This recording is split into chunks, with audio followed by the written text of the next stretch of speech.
Hey guys, it's Graham. What's crackin'? We continue our recap of the Saga of the Forgotten Warrior by Larry Correia with the second volume, The House of Assassins. Check the description below for relevant links, including the link to the previous video for The Son of the Black Sword.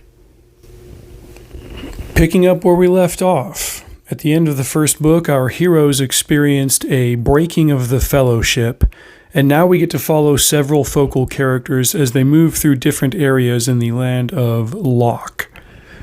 Thira Vane, the prophet of the Forgotten Gods, has been kidnapped by the wizard Saga and taken to the House of Assassins for interrogation. She learns a great deal about this lost house. Unlike traditional great houses, they aren't united by a bloodline or a family name. They're a genealogical patchwork made of stolen children. Magical aptitude is rare in Locke, and the assassins' numbers are capped, so they steal adept children from all over the land, then test them and train them, and discard the ones who don't pass the trials to advance in their ranks. Right now, the House of Assassins depends on the Inquisition for a safe supply of magic. The only two known sources are black steel, like the ancestor blades, or pieces of demon corpses, which are dangerous to harvest. Saga thinks that Thira has a potential third source, which gives her the prophetic visions she receives, and he wants to help her cultivate and extract it. During this time, we're treated to flashbacks of Thira's earlier life. She was born to House Vane, members of the warrior caste, and her father was a respected man. One day when she was about 12, a meteor flew over their lands, made of the same black steel as the ancestor blades, and a small fragment broke off and struck Thira in the head. Ever since then, she's had a scar, and she's heard the voice in her mind. It's worth noting that as the series develops, there's a clear association between this black steel and the Forgotten Gods and their power. The voice has only ever caused problems for Thira. Her family lost social respect after her accident, though her father never loved her less for it. After Thira's arranged marriage failed, she was found by Ratul, a man who was also being directed by the Forgotten Gods, and he helped her on her way. Ratul, it should be noted, was the head of Ashok Vidal's order, and the one who told him that his life was a lie. This is the second time that he, as an inside man, has influenced a key character in the spiritual uprising. Saga the assassin has his own problems, though. In the last book, Ashok hacked off Saga's arm with a battle axe, leaving him unable to perform magic spells or patterns. Because the House of Assassins is full of backstabbing assassins, his leadership is now in question, and others begin to make moves against him. There were once patterns that could regrow lost limbs, but that knowledge has been missing for centuries. Without his arm, Saga will most likely be killed by ambitious underlings, and his vision of independence from the Inquisition will fail.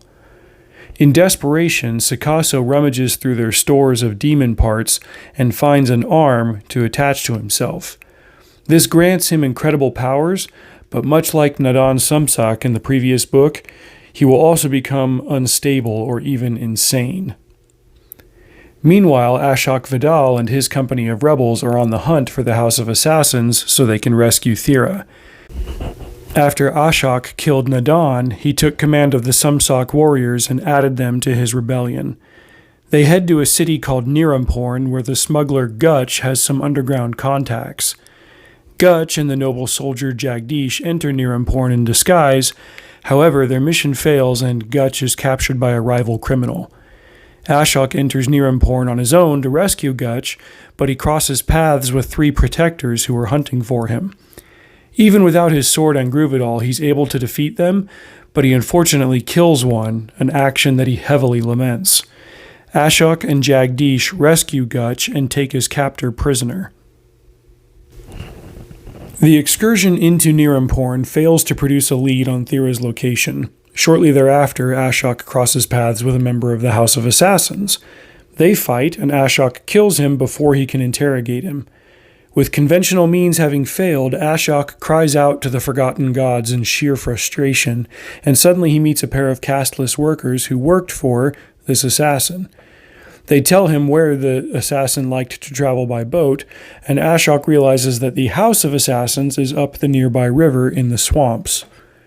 This marks the first real spiritual act by Ashok, and a major milestone in his progression from a devotee to the law. As the characters all close in on the House of Assassins, several huge developments occur in quick succession. Thira undergoes the trials, where she's required to harvest several bones from the graveyard of demons. She's pursued by a demon into an evil shrine, where the god in her head starts fighting with a demon god. Jagdish and the other rebels, who refer to themselves as the Sons of the Black Sword, are able to kill a demon with conventional weapons and military tactics, providing the men with a needed morale boost. Ashok duels the wizard hybrid Sikaso, and while Sikaso initially overpowers and defeats him, there is a fragment of Angruvidal embedded in Ashok's chest that brings him back from the brink of death. In fact, he may have gone all the way there. In the end, Ashok wins, Sikaso dies, the sons rescue Thira, and they blow up the House of Assassins using fortress powder, aka gunpowder. The surviving assassins scatter, planning to regroup and rebuild later. Ashok begins to understand the nature of his arrangement with the forgotten gods, although he's still got a ways to go as far as shedding his old ideas about the law. Other characters to check up on include Grand Inquisitor Omond. He's still pulling strings in the capital, figuring out who he needs to kill in order to keep his machinations from coming to light. We see him at the Tower of Silence, a giant dome where traitors are chained up to die under the scorching sun. This place has a growing role in the series, and Tower of Silence is the title of the 4th book. Omond is planning a takeover of all of Locke, replacing the great houses with a puppet king, Devadas, as well as his own ascension to godhood. In his final scene, we learn that Omond and the other Inquisitors have a demon captive in a saltwater tank below ground, and they regularly harvest its limbs for magic. They interrogate the demon from time to time, trying to learn more about the powers that it serves.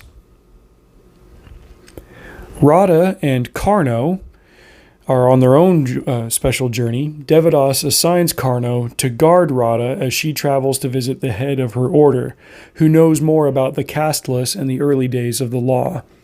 This information is what Radha was after in the previous book, but she was deterred from finding it after the Inquisition threatened her. It reaffirms that the casteless keep old traditions of religion alive, and their ideas are a profound threat to the atheistic order of the law. Also at this point, Radha and Devadas are in a profound romantic relationship.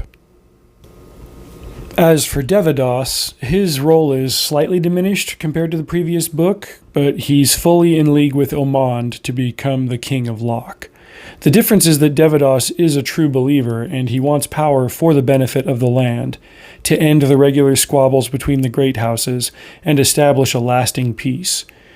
This will go about as well as it always does, but again, he's a true believer. He thinks that this will actually work and that he is the man for the job. We'll see how it plays out in his particular case as the series continues. The next book is Destroyer of Worlds. We'll get some very welcome developments in that volume, including a budding romance between Ashok and Thira, a visit to the Isle of Fortress, which has been introduced and explained a little bit in this series, but I haven't really delved into it in these recaps. I've been saving it. And we'll also get the long-awaited showdown between Ashok and Devadas. With Sikaso out of the way and the House of Assassins scattered, Omond will have to get even more ambitious with his next moves. That's it for now. Thanks for tuning in, and keep following along for the next installment, which is coming soon. You can find written versions of these over at upstreamreviews.com. Till next time, drive safe. I'll see you out there.